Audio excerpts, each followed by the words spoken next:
Step right up, little lady. Why don't you come over here and win a prize? I am recording.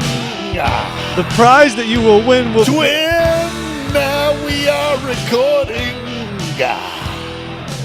Doing your, what is that? Every day we love recording. Yeah. It's the thing that we do. This, I know you're not doing that, but this reminds me of that video you and I once made when you did your impression of like a evangelical preacher and I played organ. Dude, that was great. That organ work was some of the finest. We all done sinned in our life. Yeah, I brought the 12 Steps to Jesus program back. Oh, it was brilliant. Do you remember when we did it again at the International Affairs University and we took it to the level that you were like tapping people on their foreheads, trying to get them to pass out with the power? Fire upon you. No, I don't remember that, but we don't have that. Like me. We don't have that one on video. I think that was right before Cecil Samuelson begrudgingly came and met us. It was great. I feel like at some point in my career, I'm going to have a Paula Deen moment where some video from back in the day is going to be like, and here's Al pretending to be a Baptist preacher. Exactly. I'll be like, no, no, guys, that was before I knew the Baptist preachers, and it was all just jokes. When they're considering you to be a stake president someday, and they're doing oppositional research, that's the kind of thing that's going to surface. When I'm getting vetted, like the file on me is just going to be this monstrous sum of social media. They'll be like, can you explain this? What do you call it? A tree dance? Can you explain that to me? The tree dance is fun. Like, sir, I have no explanation. I'm sorry. The tree dance should always happen. I love the tree dance. I had a buddy of mine. Some of you might have heard it. Alan Mount. He once substituted here on the show one time when Al. His name is Alan Mount. Yeah, he's your He's very much. You can't just brush past a name like Mount, Jeff. How many great innuendos are there for? Alan Mount? Oh, I know. We were mission buddies. We know he's also as tall as you, Al. You guys could have good times together. Gentle giant. So a lot of mounting in your companionship. Yeah. Well, we were not companions. I was his zone leader, and he was my subordinate. So take that as you will. But so were you the Mountee or the Mounter in that relationship? Usually the Mounter. Because I could run into his arms, and it was wonderful. But if any of you remember, Alan years ago subbed on the podcast once when Al was out of town, helped us out a little bit. He's a friend of mine. So he was on Keith Olbermann's show last night as one of Keith Olbermann's worst persons in the world. What? Olbermann is broadcasting about sports again. You know, he's all back on that stuff. And one of his worst persons in the world, he just says, a guy who identifies himself as Alan Mount in Surprise, Arizona. So he was at a spring training game in Arizona. The footage shows him running to get a home run, and he just knocks over this like 7-year-old girl, just plows into her, trying to get the ball. And the best thing is the video they showed was Alan took his own video of it while watching it on TV. And put it on YouTube. So you hear him laughing like, that was awesome. Like, that's your video, buddy. And then it goes back to Olbermann, who is like not amused by this guy taking out a 7-year-old girl in any way. Wait, where's the link to that? Do you have it? I could find it for you somewhere if I dig around. Let me see if I can. I must see this. You must have to talk a little bit. Maybe I can bring it up. I don't want to waste our. Hold on, I'm looking. There's one from 2009. Do you want Olbermann? First, we're against anything Keith Olbermann or Rachel Maddow, just because I think both are ridiculous. Hold on. Countdown with Keith Olbermann got me through my final year at BYU. I will say that. Oh, my gosh. Jeff, in a world where we were dealing with the Bush-Rumsfeld era, I needed a voice of sanity. Keith Olbermann and Kevin Barney are identical in my mind. Cowards. Both cowardly, shivering men with no backbones. I think Al needs to have a Keith Olbermann-esque, opinion, quote-unquote, news program. Yeah, he needs a rebuttal. Yeah, for sure. You should write one.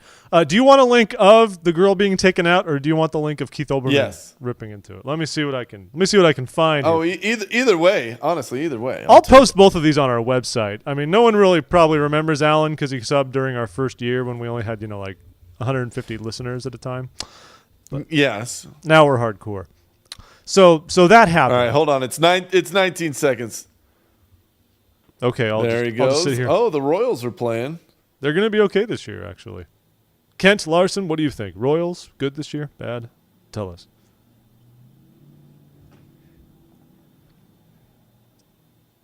He killed that poor woman. I know. It's this little kid standing right where the ball was coming, and he comes flying in from some other part of the outfield. You got to get that ball. You got to get it. Because you got to have it. Never gonna Because you get got to it, have never gonna get it. it. So, anyways, that story was yesterday, and I thought it was funny, and That is very funny. good for you, I Alan. just wanted to share. But how is the? Is he a faithful listener of the show? No, probably not. He does some podcasting though. He does video game podcasting. Oh yeah. No, I remember. There's an audience for that Yes. apparently. Yes, I remember. There's an audience for everything. The audience for video games is likely larger than our audience. But I'm okay with it. I see. I'm okay with it. Okay, good. Yeah, how's your life? I don't know where you were in Missouri, you're in New York, you're in Toronto, and, Yeah, and they don't have I did internet a in quick trip. Canada.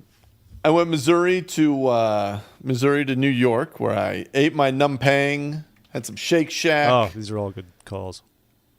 Magnolia's Bakery. I mean, I had a lot of food, Jeff. I went and there were some Italians that were friends of the guy I was staying with that made us an Italian dinner. Yeah. Oh, I saw this on Instagram. You should never say yes to an Italian dinner at 11:30 at night. No. That stuff will keep you up all night, young man. Yes. So did that. That was actually a really good time. I enjoyed my New York stay. It's been like 5 years since I've been up there, so I got to call a bunch of old buddies and try and connect. That's not true. And, It has that was- been only a few years since you were there. When was I there last? I don't know. I'm sure you visited, but when you lived there was 3 years ago. 2011. Yeah. Because that was my first time Yeah. going to New York, which I did not do. No, so that was the until last. I That was the moved last to time I'd DC. been up there. I have not visited. Well, I'm glad it was marvelous. I'm glad you had a terrific time. Yeah, it was good. And then I shot up to Toronto, up in Hamilton area for a little bit. Yeah, word. Went and got wings one night, and just pretty much. I mean, it's all work. got- My life only seems glamorous because of my airport check-ins, Jeff. If you looked at what was between the airport check-ins, it's as lame as your life. I mean, I'll be honest with you. I don't feel like I'm ahead at all. This is me, Mormon, flipping you off. That half a knuckle? Yeah. Yeah, that's what I do. I'll do this one. okay, that's fair. See what I did? My ring finger. Isn't it funny? Jeff, how do you realize the imagery that you are trying to convey to me? it is true? Isn't it funny how arbitrary imagery is, though? It's like I put up my ring finger at you, and of course we know what I'm trying to convey, but not really conveying it, so it carries less offense. Whereas I actually don't dare flip you the bird because I feel like that would be over the line and legitimately offensive. Imagery is so arbitrary. Really? Yeah. I'm not going to flip you the bird. I'm doing you the fake bird. I don't flip the bird. I'm not a bird I feel flipper. like your bird just needs. I feel like that bird needs some wings on it. Just maybe put some wings on the bird. That's more of a bird. Maybe. No. How was your week, Jeff? I've missed you terribly. Sorry we had to record so late. It was just Yeah, the whatever. way that it goes when I forget to bring my recording stuff. Mm-hmm. How was Sure. your week? Yeah, okay. Young child. Jeff, can you not hear me? Hey. Why is it silent? Hey.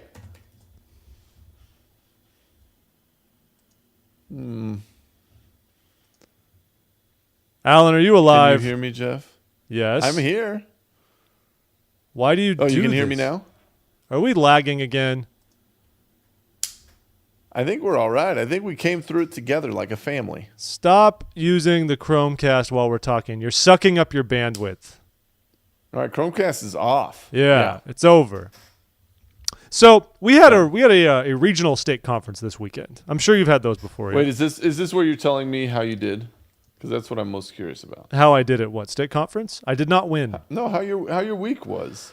Well, the other parts were fine. I mean, the week itself was great. I've been very busy. I've been working on. I imagine I can discuss this publicly, but I've been working on the Foreign Service procurement process, and Oh yeah. takes up a lot Jeff of wants to be a the diplomat. same as that Shirley Temple lady as she passed away. An ambassador. Yeah, that's the one. But it's a lengthy process, and I had a big deadline coming up throughout this week. So I was very busy with that and other things. But a big thing, of course, Saturday, we go to stake conference. It's the evening session. In my stake, previously, we just got a new stake president. Those evening sessions would be maybe 75 minutes. Short and sweet, right? You know, hour and 15 minutes. That's what you're willing to give to Jesus. I'm willing to give whatever's needed, but hour 15 is an okay time. This meeting instead, I think, was a little overambitious because one, it was the first one really planned by the stake presidency.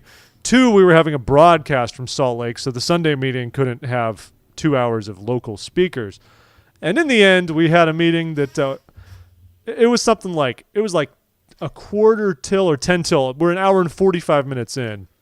And they get up and say, all right, well, now we'll hear from so-and-so, afterward followed by so-and-so, then a special musical number, and then President so-and-so will talk to us. Afterwards, stake president will give his closing remarks. And we're just like, oh, my goodness. This is... Wait, you went... It was a 3-hour session? The sad thing was, because everything else went so long, the counselor and the stake presidency and then the stake president really shortened their remarks. I could tell the stake president was going to do a whole PowerPoint because he had the projector ready to go. He just skipped it and just said, hey, whatever you are, be a good one. Have a nice night. He knew we had to get out of there. So I felt gypped in that sense. Just quoted Abraham Lincoln. Because those talks were probably good. We counted. There were 10 scheduled talks for this meeting, plus 2 special musical numbers. How did they not think that was going to go over? I don't know. This happens. I'm not, it's whatever. But it was a dragged out meeting. When they made that announcement that we still had 4 speakers left, I was just like, I'm going to the restroom. I can't sit here. Wait, were you edified, or did you excuse yourself from any uplifting moment because of how No. annoyed you were that they dared feed you more than you were ready for? I wasn't that annoyed. I was edified. I do think, they could have had fewer speakers, and also the theme of the meeting was clearly supposed to be hastening the work. But we had at least 3 talks that had nothing to do with that. So I spent the first hour wondering what the theme really was of this conference. And then it all kind of started to focus in on missionary work. And I was like, well, that's great. I don't know why we had the woman from primary talk for a while then, but good for her. Glad she was here. It was great. Whoa, that's sexist, Jeff. Is it? You can't say that. You can't say woman from primary. Sorry. That human from the primary presidency. That individual. Thank you. Gender neutral. So it was good. It was fine. Then in our Sunday meeting, gender agnostic. Our Sunday meeting was fine. I don't know how big the region was. Those of you who listen to us in the Southeast United States, if you also had this meeting, I'd like to know, because we were clearly grouped in with saints in the Southeast U.S. I mean, I'm in Virginia, but Northern Virginia, D.C. suburbs is not really the same as Richmond or anywhere else. It's a different... You're the most ungrateful recipient of a Salt Lake broadcast, maybe of all time. I don't love the broadcast. They're impersonal. They're strange. But the broadcast was good. And then our stake president... Yeah, I'm not a fan of the broadcast either. I don't feel like those are helping anybody. I'd be fine. I feel like if you need more 70s to be able to go and be with the saints, get more 70s. Which is a fair point. Give me a few more quorums. Because the second quorum of the 70 now is down to what? There's only like 10 people in it right now. It's really small. Yeah, the Lord's got some calling to do. You know what I'm saying? There it is. I find that it's always good to tell the Lord how things should be. And then mask that by saying, well, I'm just encouraging the prophet to ask. All right, a veiled reference towards... vaguely reference nothing. I merely speak simple truth. Precursoring future stories. Anyway, we got some Mormon stuff going on this week. Stake conference was a Mormon thing. Yeah, that's true. Alan, I also ate Cafe Rio last night. After going to the temple, I fulfilled a Mormon cliche that I had yet to do in my life.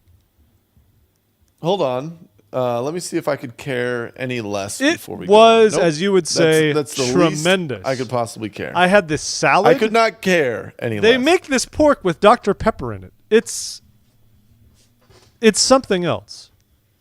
It is nothing else, Jeff. It is stupid. Why are you so hurtful? Silly. Why do you hurt me?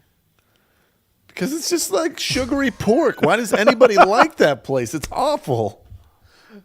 Says the man who had so much catering done by them that we ate there for free last time I was in Utah with them. It was one like $1,500 meal, and you You get a free meal every $100. So I was eating like a king. It was all I could eat. We were living the dream. It was a good time.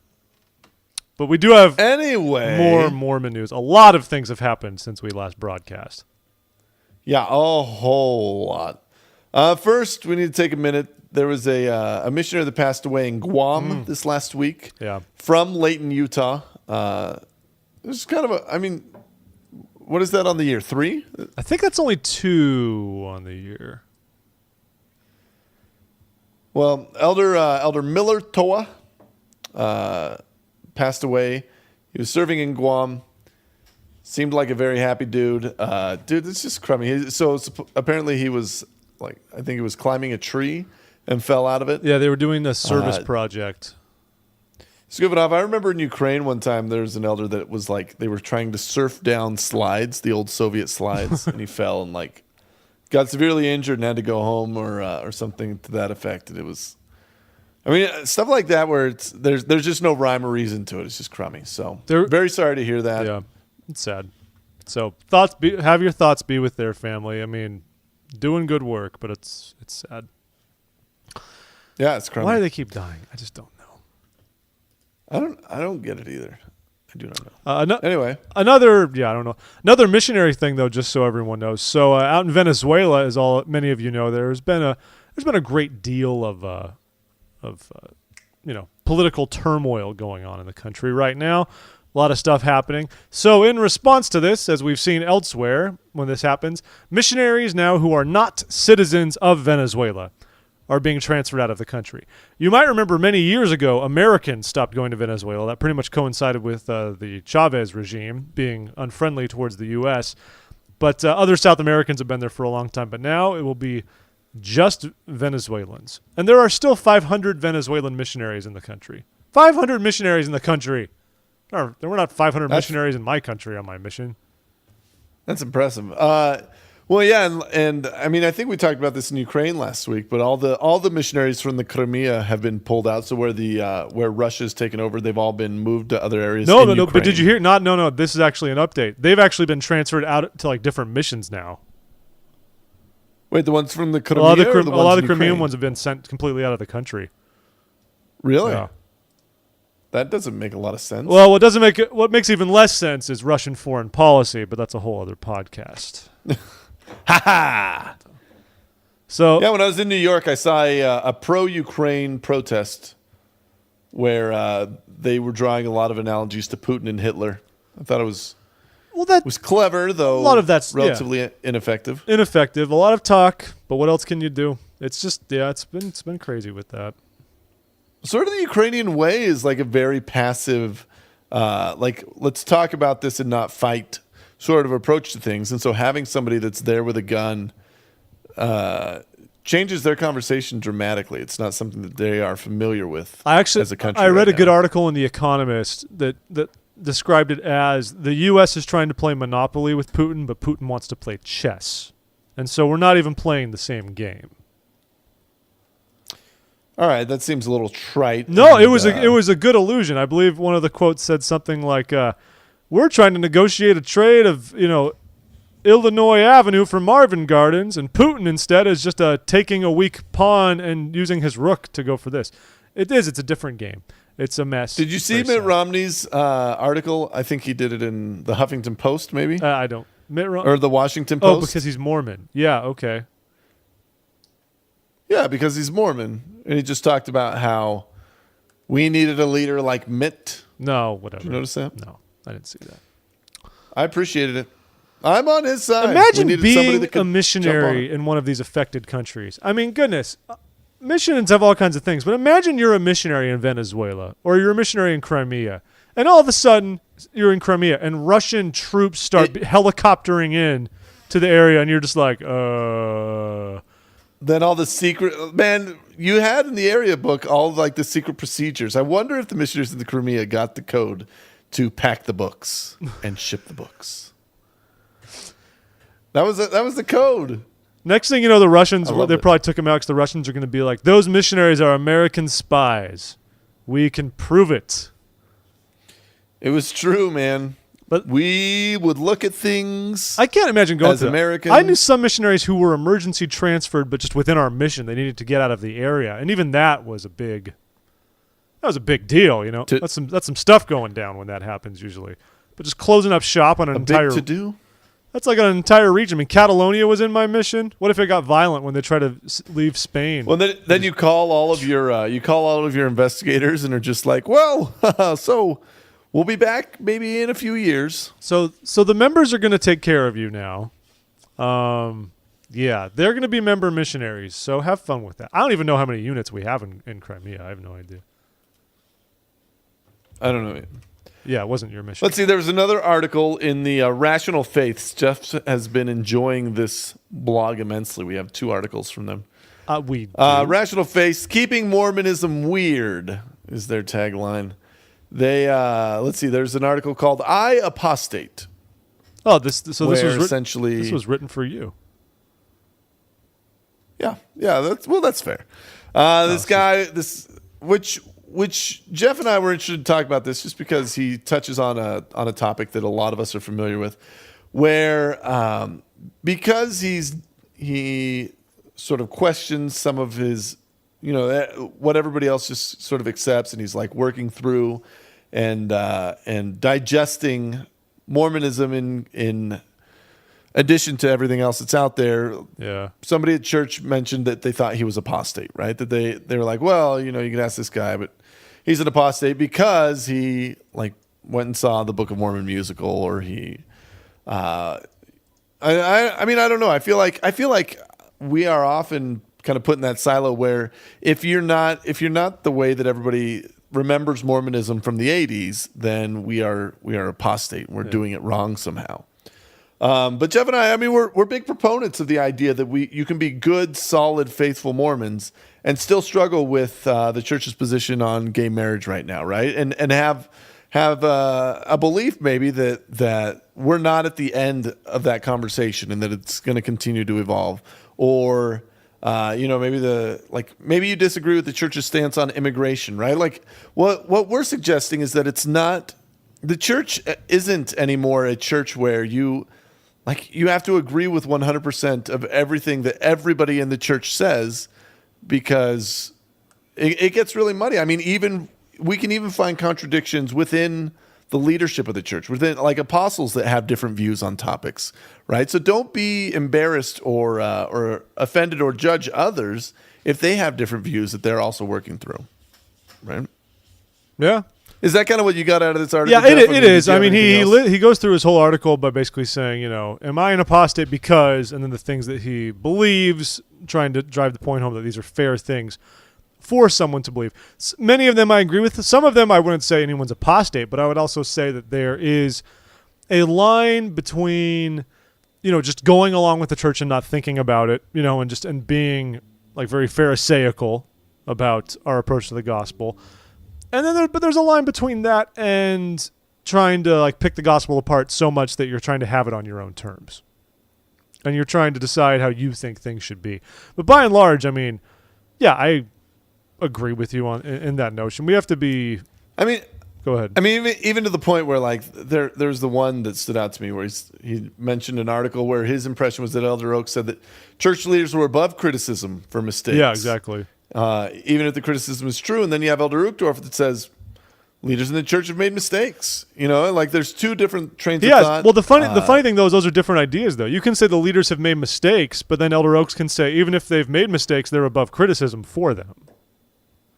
Yeah, don't get caught up criticizing your leaders. Well, and I remember that talk because the mention or the thought is that criticizing your leaders is the first step to apostasy, right? Yeah, like criticizing them as like starting to say, well, maybe my bishop isn't really the bishop, right? We have to always keep in mind that the Lord doesn't call perfect men to perfect callings. He calls, dorky 31-year-olds like Jeff and I to go do real meaningful things in the church, and we screw up sometimes and we don't do it right. So be appreciative of that in your leaders. Like, know that your leaders aren't going to be perfect and they're going to make mistakes. So it's not bad to understand that they've made mistakes, but it doesn't do you any good to try to pull them down or to mount a coup, so to speak, within your ward. Yeah. That's not helping anything. No, it right? does. It doesn't help anything. Which I legitimately have seen happen. I have seen like the witch hunt going after a certain bishop or a stake president or somebody that made some mistake along the way, and it's no good. Yeah, and I think the hard thing, and of course we're not meaning to only discuss leadership and everything like that. But yeah, leaders do make mistakes at the general level and at the local level, and I think unless it involves something that would have a legal entanglement, then you just need to let the leader go through what the leader needs to go through, and then work through your own salvation at the same time.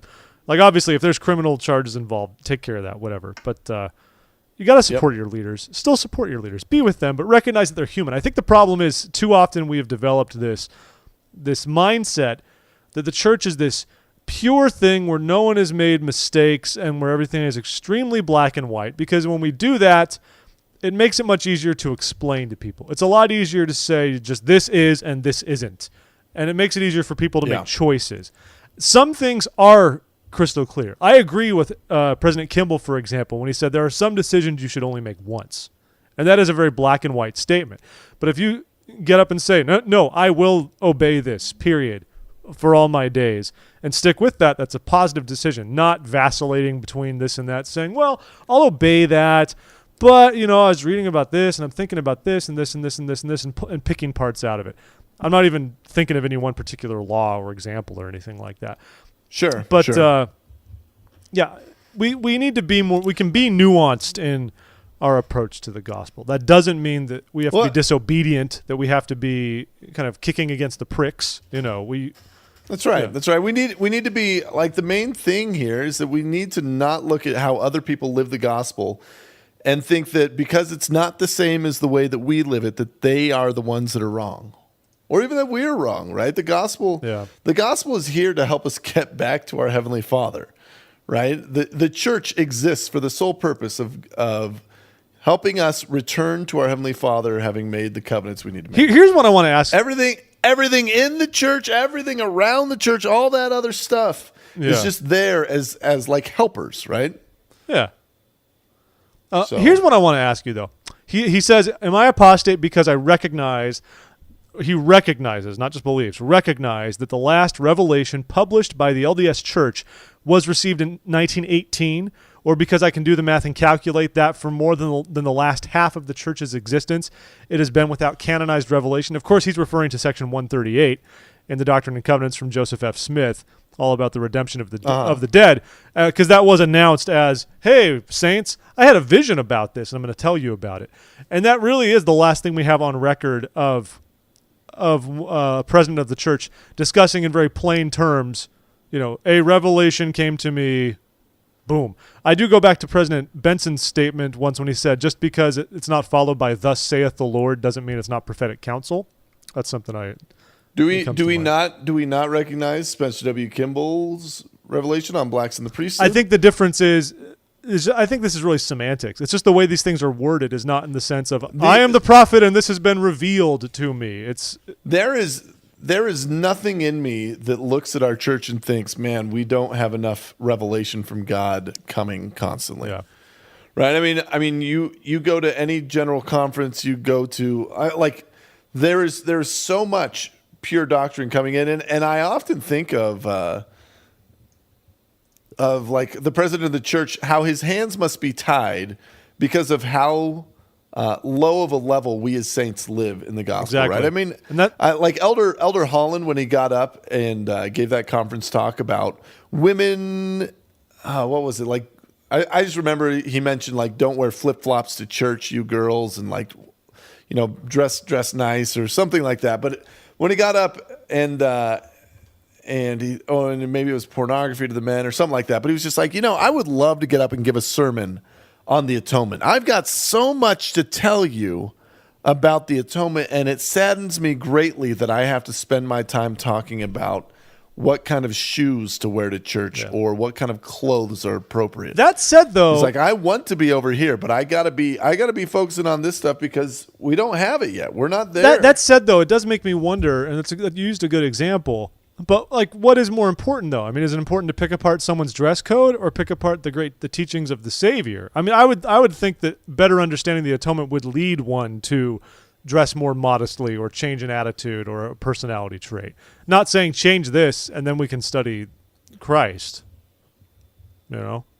Sure. Well, what I'm suggesting is that we aren't doing the fundamentals, right? Just like you would, just how teaching.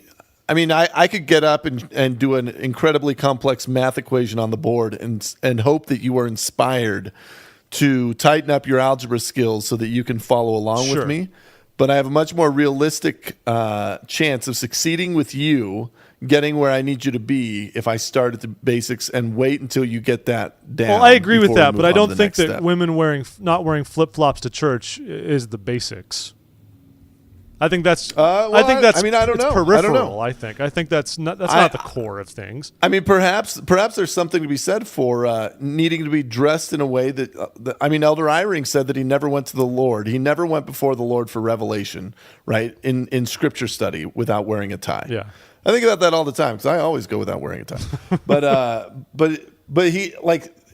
The thought that he was conveying was that you put yourself in a position where you're prepared to receive revelation, and you're expecting it. You're going to receive revelation, and you're going to have a much greater chance of listening or hearing that.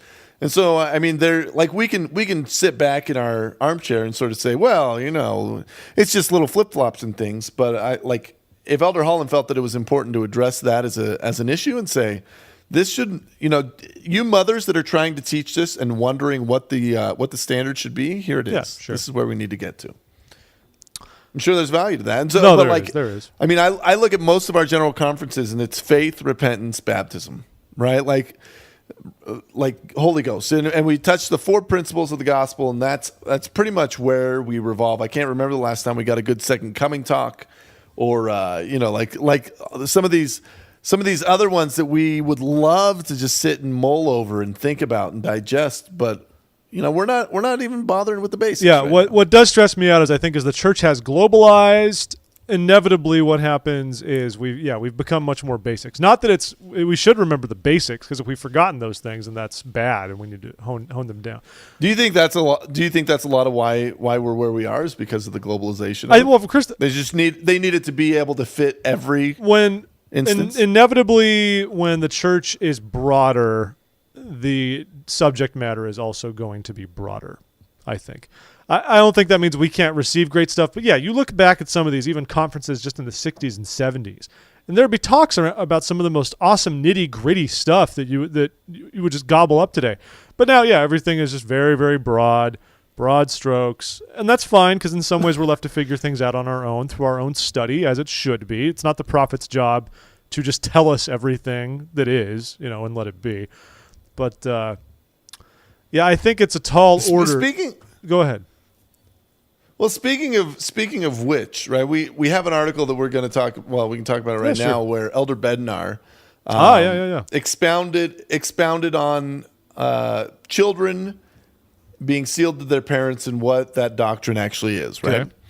Okay. So it came out in the Ensign this last month, and Jeff and I were both talking about it. We're like, man, where'd this come from? This is great. This is like some good deep dive into doctrine that we don't necessarily understand perfectly.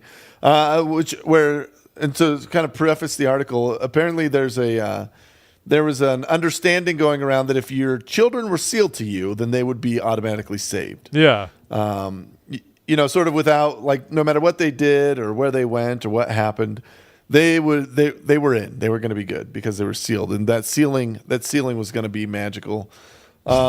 And he just went in and he said, so the title is Faithful Parents and Wayward Children, Sustaining Hope While Overcoming Misunderstanding.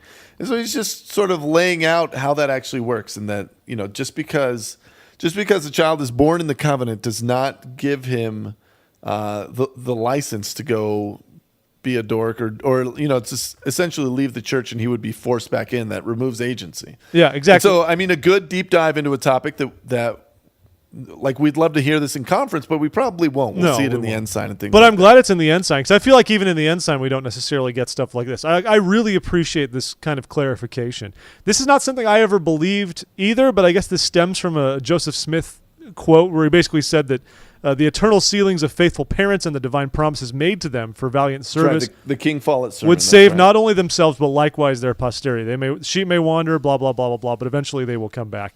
And so a lot of people have interpreted that to mean, yeah, if you're sealed and your kids are sealed, born sealed to you, then kids are just going to be back there. And I found it funny that a lot of people were trying to find reasons to criticize this article in certain online communities that rhymes with Borman Bories. Yeah. Oh. Borman Bories. I love that. Yeah, whatever. But I think it's interesting. What's there to criticize in this? They feel like Elder Bednar's laying the kibosh down. I'm like, no, he's just supporting the simple doctrine of works. I've never been under the assumption that I get a free ride just because my parents were sealed or anything like that. You know what's great about this? So you can look at this and I look at this and I say, boom, revelation, right? Yeah. You want an example of revelation in the church today? Here's a revelation. This is done. You can turn back around and say, well, no, he's just clarifying doctrine. That's all this is. But I can't think of a revelation around the gospel where it wasn't just taking some understanding and expounding on it, right? I mean, that's what revelation is. That's what it is. Revelation comes in many ways. I mean, for all we know, Elder Bednar or the brethren have received even letters from concerned members who don't understand this doctrine. And it makes one take pause and revisit this and pray about it and think about it and then decide what should be discussed. I mean, of course, a lot of what the brethren receive as revelation comes from what they hear from the saints and what they observe. I mean, absolutely. Yeah. Revelation is not about them just sitting there and just saying, all right, tell me what's up now. Yeah, it's working through the development of the church and the development of the saints. And, you just make little adjustments as you go. And I think we're in the day and age where it's easy to not categorize these things as revelation necessarily because they are seemingly so minor. It's like we want to show up to General Conference every year and expect something of the weight of the Perpetual Education Fund to be announced. But we're so developed now as a church that no, most of the stuff that comes is just minor counsel. I haven't even been interested in conference since the last Nauvoo Temple announcing. That was the last thing that was. There was well, how about the missionaries being 18? That was a pretty good one. But I think that's the thing. Revelation comes in various forms. This is a great clarifier. Yes, parents, you are promised greater strength and understanding through a sealing, and that can inevitably help you with a wayward child. And I think that is what Elder Bednar tries to get across in this instance.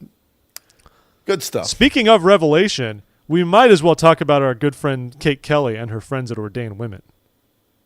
Okay. Right? What's going on with them? Well, they, of course, we talked about it last week, intended to do the Million Mormon Mom March or whatever and march on Temple Square. Million Mormon Mamas. They wanted to they wanted to go to Temple Square, go to the priesthood session, just like it happened 6 months ago. But Jessica Moody, the random female spokeswoman for the church, I like that they don't ever send Michael Otterson for this stuff. They're like, hey, you're a woman. You should do the talking in this case. I bet Michael Otterson is so glad he's not. He's like, oh, good. Honestly, I wonder if they think like, Jessica, you're female. It'll sound better coming from you. I'm just a British guy. 100%. That's exactly what went through their head. So they sent a letter back to Ordain Women. You can actually find the whole text on our website. We'll link to it. Denying them their request, but not just saying we're not going to give you tickets, but also going as far as to say, yeah, so we would appreciate if you demonstrate in the public areas.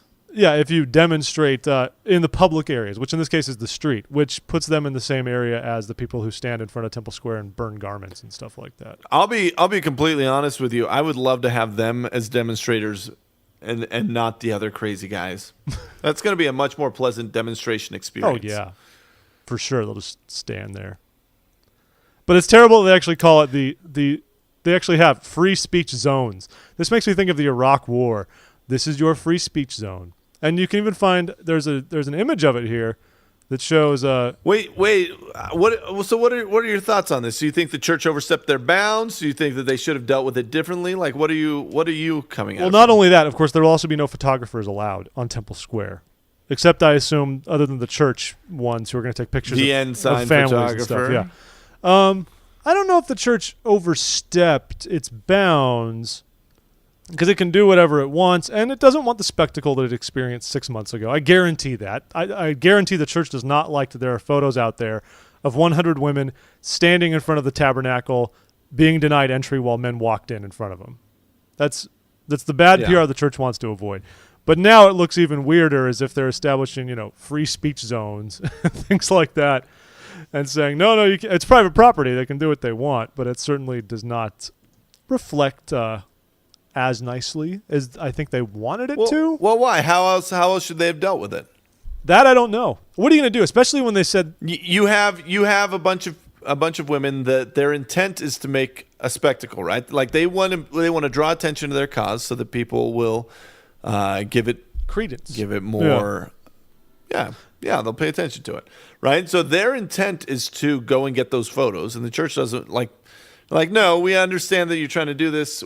Our intent is to give a great meeting for the priesthood brethren. You're welcome to come to the Relief Society meeting the week before, right? They mentioned that. Please, we hope you'll join us there, where that's the hour for you. And then when the men are having their hour, we'd like you to respect that. And so instead of making a spectacle of it, if you need to come and protest, go stand in the areas where protesting is loud. Right, that's essentially what's going on here. They are there to protest. Well, sort of, but that's the thing. Members of Ordain Women, supporters of it, are very sensitive to the label of it being a demonstration or a protest, because they're not trying to protest against the church. In their eyes, the way is that they are asking for inclusion. They're not trying to stand there with signs and say picket and demand. They just want to go to a meeting. And they're very sensitive about this being referred to as a protest, which is why it's ruffled a lot of feathers within the Ordain Women movement, because now they feel like they are being grouped in with the people who actually protest against the church. They absolutely are, and they should be, because there's no, and not to say that protesting is wrong, right? I'm not against, if I have a cause that I feel strongly about, I should be allowed to go and protest. I should be allowed to go and demonstrate in favor of this cause. And so if they feel strongly about that cause, they should be able to go and do that. And the church, I feel, did a really good job of saying, go. Knock it out. Like, if this is how you need to engage with us, then please do. Right? We're not going to say don't come. We're not going to say don't do that thing. We're going to say here's the space for you guys, and but let us carry on our activities until we deem it appropriate to change what we're going to do. Yeah. So a lot of supporters of Ordain Women are they're not happy about it. Yeah, they're pretty offended by the whole thing. It's not just that; it's all the way. They also say, women in the church, by a very large majority, do not share your advocacy and consider that to be extreme. The letter, in many ways, does use. You feel it? I didn't feel like it was demeaning. Did you? I didn't feel like it was totally demeaning, but it was carefully and smartly worded, so it was kind of slightly condescending, as if to denigrate the cause that they're fighting for, to sweep it under the rug a bit more. I could see that. I saw it as like putting it into perspective, right? Because a lot of media that's covering this is like, Mormon women want this. And they're like, hold on. We're at like 99% do not want this. Yeah. Right? This isn't Mormon women speaking. This is a small group. So keep that in mind. And the interesting thing is they say that conversations have been held in recent years and continue to be held about the role of women in the church. And what I find interesting is, and this is one where I can't defend what I've seen, at least so far on the internet, of Ordain Women supporters, who they're all saying, where are these conversations? Who says they're having these conversations? For one, we don't know, because none of us are privy to being in the little meeting room where the 12 meets once a week to discuss serious issues in the church. They might very well, of course they talk about things. I mean, I guarantee a year ago they want C-SPAN for Jesus. Exactly. When a woman first prayed in that's the title of this week's show, Jeff. We got it. That's a good one. C-SPAN for Jesus. Okay. We'll see.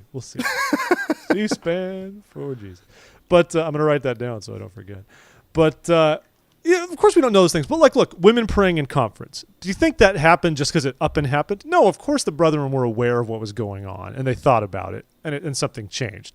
And they're hoping, of course, that the same thing will happen. And I think it's frustrating because many people view the church's PR department is now like the mouthpiece and the ones who carry a lot of weight.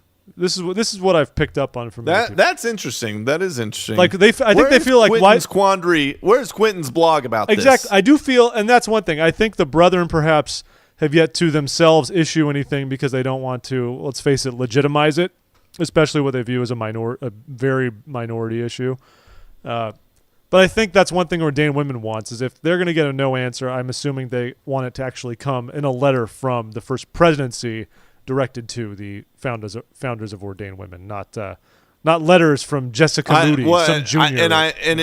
With that being said, I have to agree with the position the church is taking of, like, if they responded to every movement that had 300 people, right? I mean, it's not fair to the other issues and things that are on the plate. Also, there's a capacity issue running this church. Because if Ordain Women were actually to get the 500 people they say they'll have this time instead of 100 6 months ago, 500 women sort of storming Temple Square in that sense that's almost like fire hazard territory as well when you're really thinking about it. Will there be riot police there for these Mormon mamas? We'll call the Burkett people in Ukraine, bring them over. They're unemployed now, so it'll be great. They are unemployed. It'll be great. All right, let's move on. So we got, let's see, LDS.org released another article on citizenship this time. Pretty much a recap of what is it, Doctrine and Covenants 101? What's the one on the Constitution there? It's just like, love your country, be good. 134? Involve yourself, go vote, be informed. Stuff that they've already said. It's not novel, but again, it's a continued. I like that they're still releasing articles on topics just to give clarity to, like, if you're curious about what the church's stance is on X, they're putting that out there. So good for them. Yeah. The funny thing that made me think of this when I saw citizenship, though, this a little bit goes back to Ukraine. I've found that even Russian members of the church, there's no other way for me to say it, they're insane.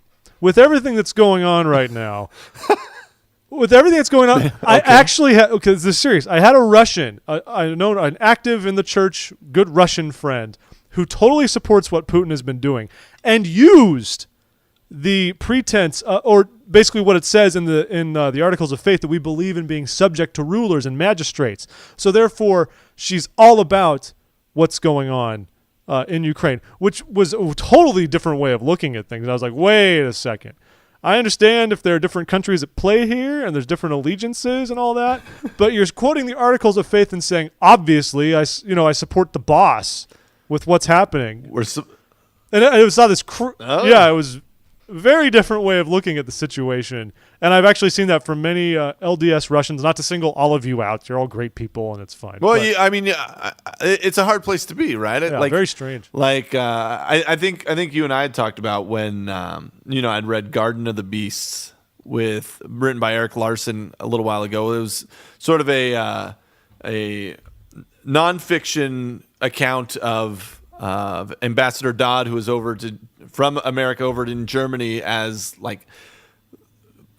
Hitler was coming into power and all that stuff. And I remember thinking at some points in that book as we read through it, like these good people that are just doing what they're told. At what point do you say, no, this is too far? Because very often, like Russians right now, right? They're still like, no, the story Putin's selling us and the story on TV and everything is that, the Russians in Crimea are being oppressed and they need help and we're going to go and help them.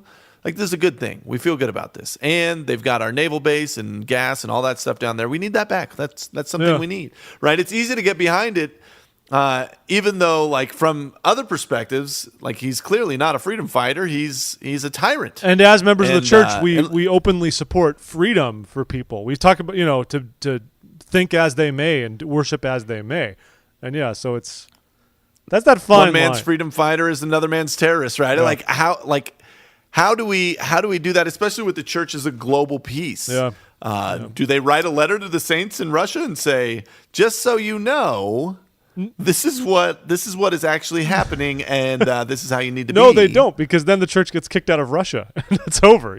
So you got to play it. That's a really interesting angle. Neither had I. It was a strange exchange.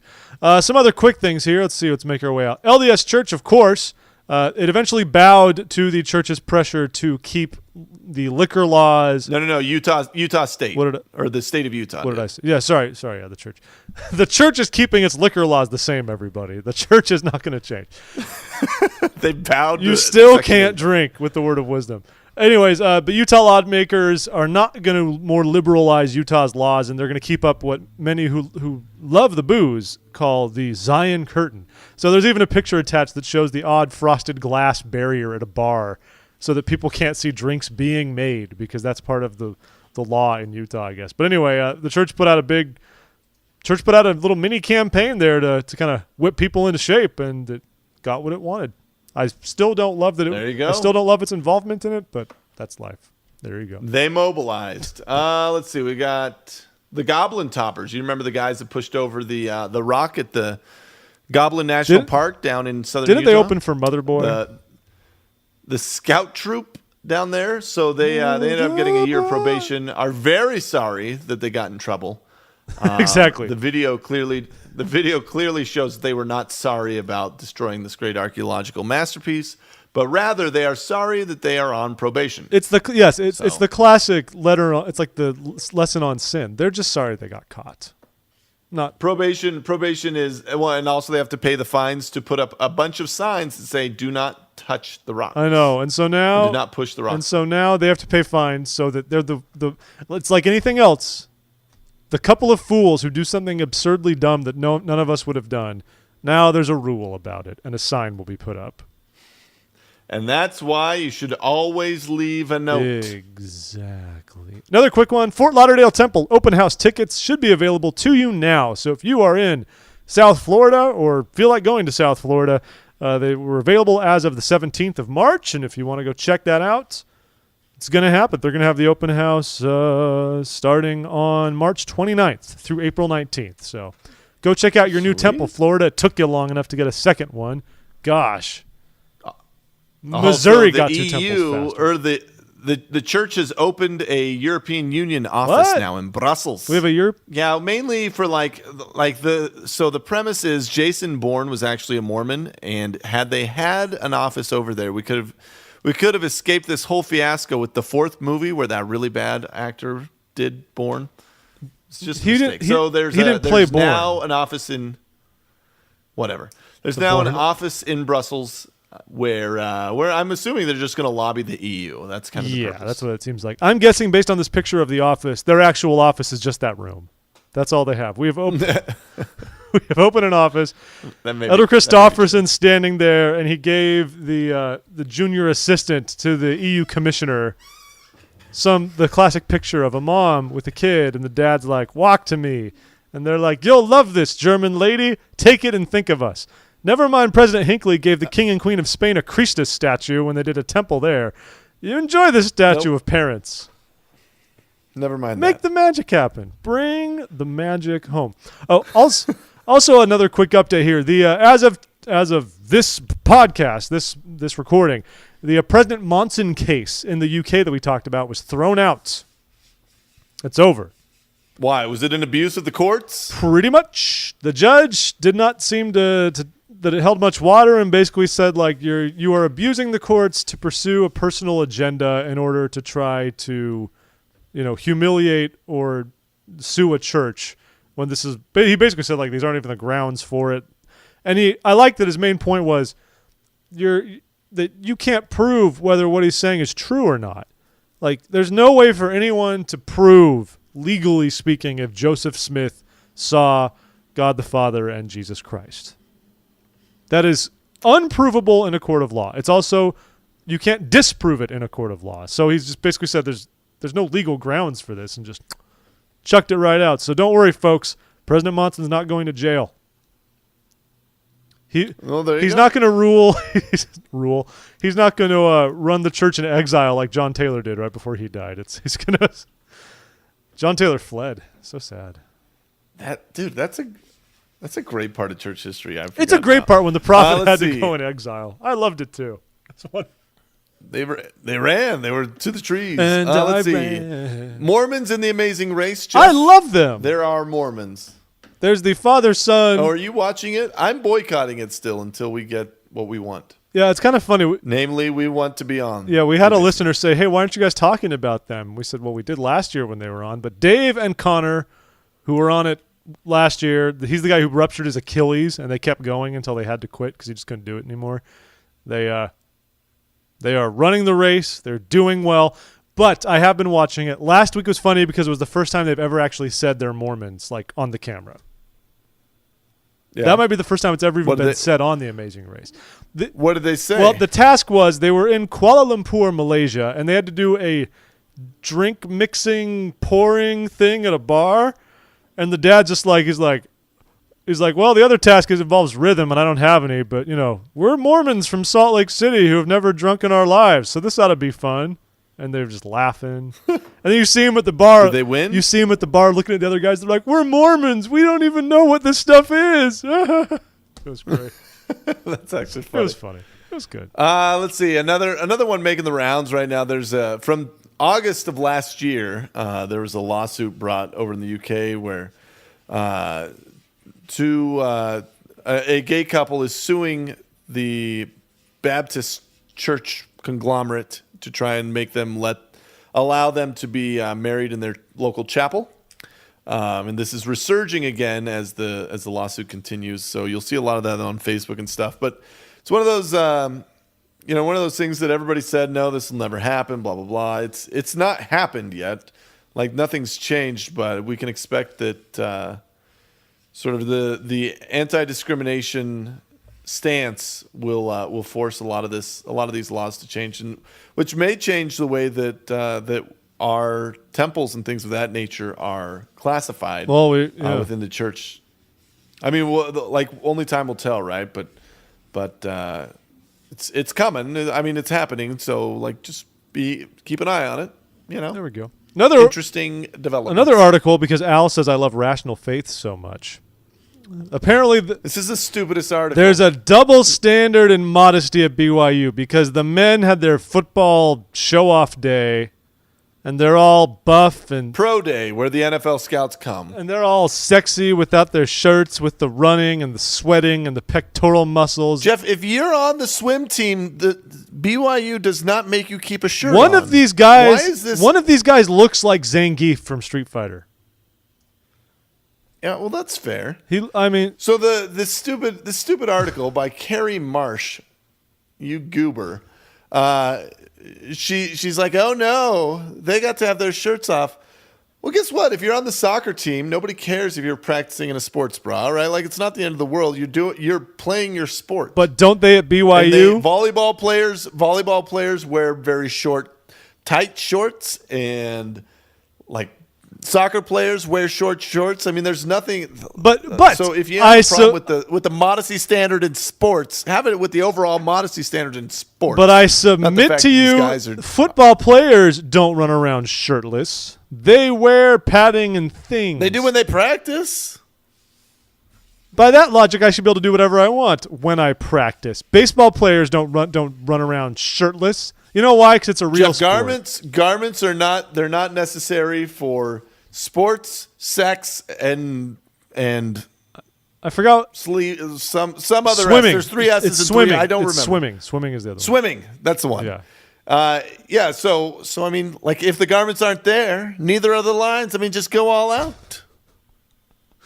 Oh, whatever. I think this is just completely stupid. It is not. The women, if the women are wearing the sports bras, Carrie Marsh, I judge and you. The boobs I judge you are as bouncing. A weenie. The bouncing boobs at BYU, the people can't handle that. It's like you can't wear. You know exactly what happened. Somebody was like, "Well, we need somebody to write an article on a bunch of shirtless hot guys," and she was like, "Let me take that one. I'm going to follow my sword for this one. I got it, guys. I'll go attend and see what happens."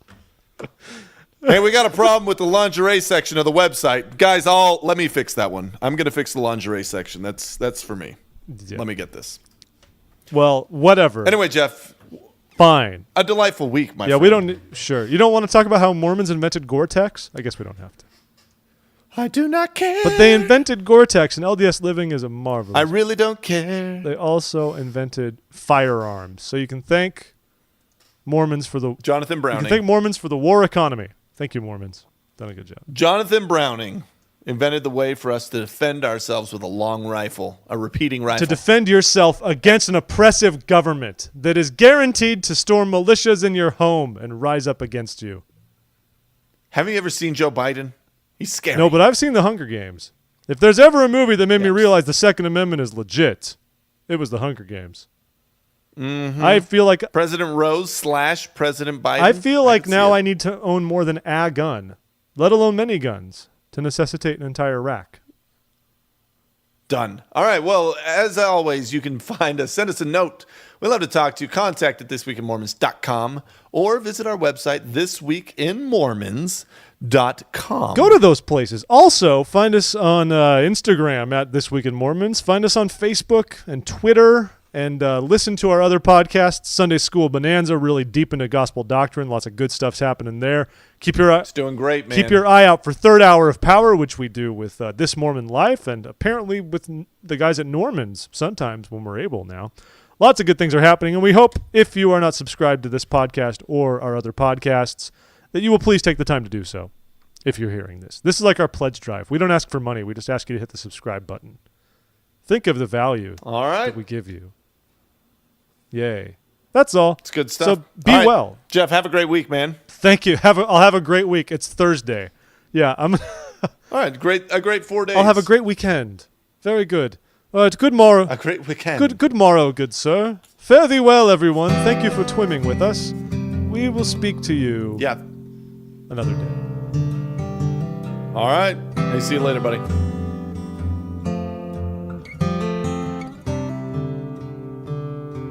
It's not the altitude that takes my breath away and makes my body think the air's too thin. It's not the bourbon you've been drinking, burns like autumn leaves against my skin. It's just you night, and the music you heard in me somehow. It's just you night,